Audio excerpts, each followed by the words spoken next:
modification. So I alluded to this earlier. The commission has always had the power to revoke and exercise it on occasion.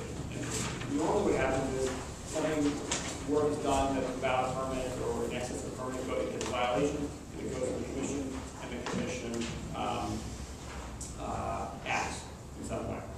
Approves it, approves a modification, denies it, whatever it may be.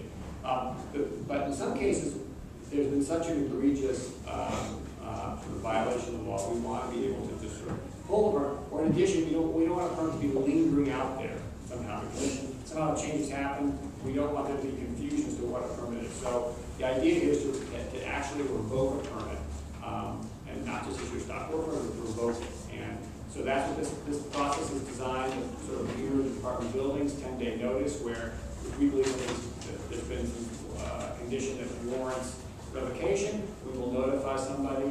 Again, because the property right that they've been given permission, we have to go through due process, so there's notice requirements. They are given an opportunity to submit information, and ultimately the chair will decide whether to revoke that permit. And that revocation is a final act of the commission subject to court review by both the applicant as well as the other interested party. So unless people, so it's a very straightforward process.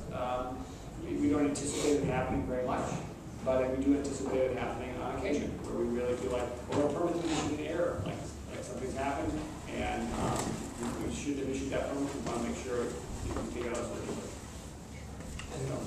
And that could potentially take care of, like you just said, the lingering permits, like things like the Plaza Hotel, for example, when they came back and they had 15-year-old or 20-year-old permits in addition to all the other work.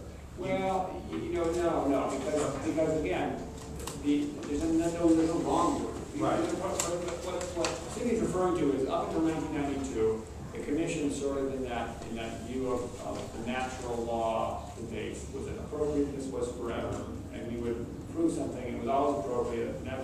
We found that natural and spiritual moment where everything was perfect, and it was good forever. And then we realized that's really a bad thing, and so we decided it's not good forever, and we want to give other commissions the chance to revisit something if it's not done. So permit expirations began to be applied. There's 6 years for C of A's and 4 years for the permits.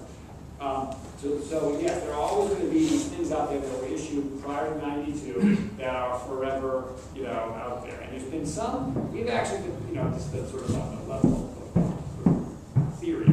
We have talked about the idea: should we announce that we're going to give everybody the note and the meter over? They better either do or not. But the problem is there's some really bad things out there. And we would prefer not to force someone to say, okay, well, I have this, approval from 1989 for a very large addition that would never be approved now. If they're going to revoke it, I'm going to build it. And so, whereas they may not want to build it or never have any desire to, and maybe the idea is in the future someone else buys it, they come in for a smaller addition, that kind of, then, The other thing to me is the further we get away from that time period, the less realistic those applications are to construct. And so if they need to make any changes to make it happen, it's a brand new application and they don't get to preserve that grandfather for that early permit. How does the revocation interact with DOB? We would be informing the DOB that our permit is no longer valid. I mean, we can't mandate the DOB rescind its permit, but we would be notifying them, and I would expect that they would also issue their 10-day notice, because we are pre-conditioning DOB. And they have the power to revoke their for this because it's for the same reason that it was false information or given to another agency that's the DOB commission. Right, they would revoke it because they know there's no longer a valid landmark permit, and by law they don't have a valid DOB permit. So I just wanted just to make sure that the expedited, this is a minor thing, but I just want to make sure there was no confusion when we left. The changes to the expedited permits does not take something that currently goes to a hearing and apply, and we don't now do it under the rule at staff level. It takes things that are already eligible for a staff permit and allows us to do it in 2 days rather than 2 weeks. So it's interior work only that would have no effect on the exterior that already gets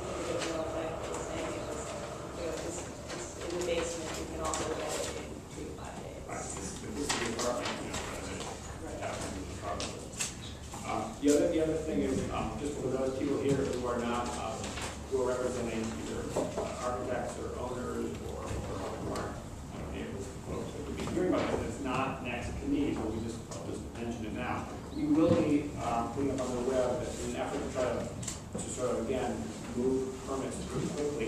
We are going to be identifying what we call fast track permits. And we get things that are simple and that we know exactly what we need and that we can get in and out of the commission fast. So, for example, there are so the work types that would be eligible for this sort of fast track process are interior alterations only that do not come in as an expedited review, sign-offs for interior work, sidewalk cafes that are not attached to anything, minor mechanical equipment on the roof or non-visible rear facades, minor window changes on non-visible rear facades, and replacement of concrete sidewalks and another work type that's eligible. So we've identified sort of a handful of work types for which there's a very straightforward rule, and you need a very specific set of materials to be able to identify that it meets each of the criteria, and then you can get the permit out. And so these are not complex work types. They're not multiple work types in one application.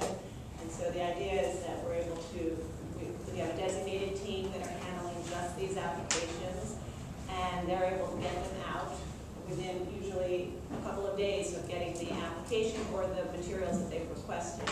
So it means, in January we had 8% of our permits were expedited, expedited certificates of no effect, and another 21% on this sort of faster process.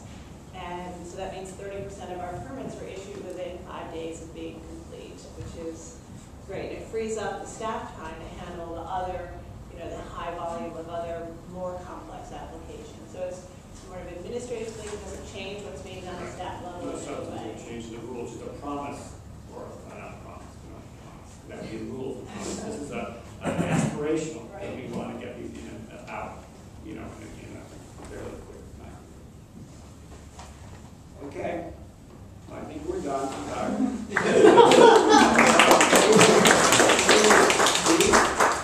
We talk about fees. The fees, the room is closed. We talk about that. I know that this is concluded. The commission had its hearing on fees, and we didn't extend it on the fees because we got, our sense was from all people talking, people were concerned about these. But we talk about these if you want. If you want, we talk about them now, or I can talk afterwards.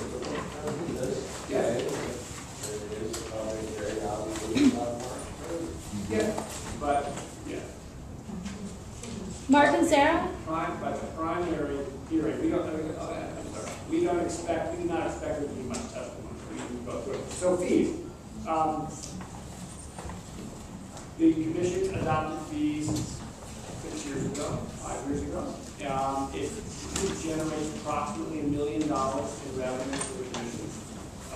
Without, in the sort of complex accounting that happens in agencies, that's one of the reasons why the Landmarks Commission has not had some kind of budget cuts that other agencies have had. And OMB recognizes that the commission, we have a certain budget, but we also bring in some money, so therefore the budget acts as a little not sharpened quite so much when it's directed at us.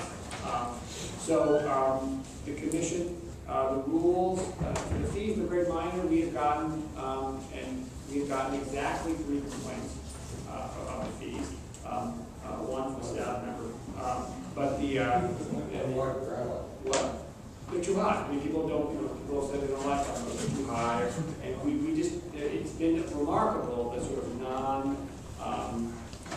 sort of effect they've had in terms of these are brought up. So we have, we've got to talk to owners and the district. They are issues that are brought up and we talk about them.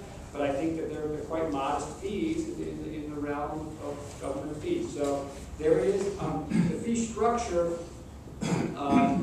is, they're also, in case it's a little awkward, I just want to explain the structure of it, and I may have most of you know this, but when we first decided we wanted to do this, we had 2 goals. One was to make it simple. We didn't want to sort of punish things that we thought were clearly like minors. Permit for minor work, they don't have any fees whatsoever. So There's no, General restoration work has new fees, Right. new replacement. and we also didn't want to be in a situation where we had to process money. Because the Landmarks Commission had to physically handle $1 million worth of checks and stuff like that. We would have to hire another 3 or 4 people. And because the city has quite stringent rules about separation of functions when you're handling significant amounts of money. Taking this fund, they write it down, and this person writes it down, and this person double checks it and written down in these 2 places, and someone deposits later. And we thought, well, this is silly. So working with the Department of Buildings, we worked it out so that they would collect our fees.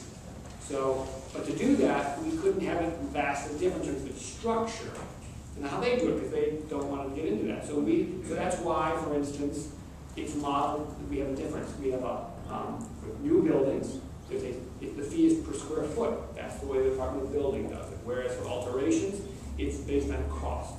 So that's, in case someone was wondering why is it treated differently, that's the reason. It mirrors the Department of Building. Mark, just because people didn't object to the new fees, doesn't mean that we all think it's fine. We're just beaten down, and we knew you were going to approve it no matter what the public said. And so what was the point of objecting publicly? Let me be clear. Yeah, you all objected. Okay, there was a handful. I mean, a lot of members of the preservation world were concerned about these, and continue to be concerned about these, and have expressed that repeatedly.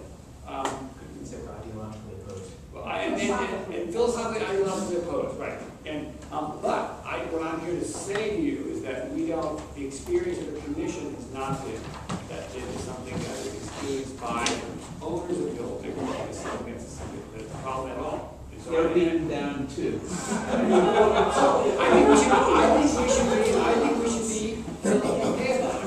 It means the fees are, and let's talk about the fees so we can understand what they are. So for alterations, the fees are a flat $50 fee before this proposed rule change. They were a flat $50 fee for the first $25,000 fee. And then for each $1,000 above that was $40.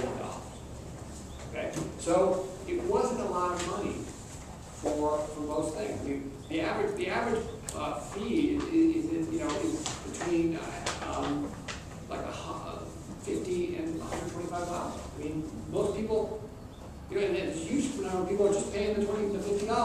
So the term is not a big deal. The fees can be, noticeable if you're like on a big addition, you're spending, $100,000 on addition, or you're adding 3 stories or something. That's when the fees can be quite significant. Okay? Or on new buildings. When you look at it, right, it's the people who are paying the large fees are the developers who are building new buildings, or the other projects that generate a lot of fees are the gut renovations and row houses that are for development projects. Those are sort of the big things.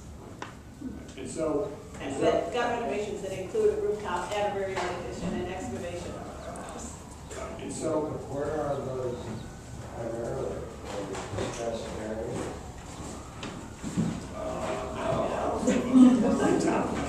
They're in Greenwich Village. Yeah, no, I'm talking about out of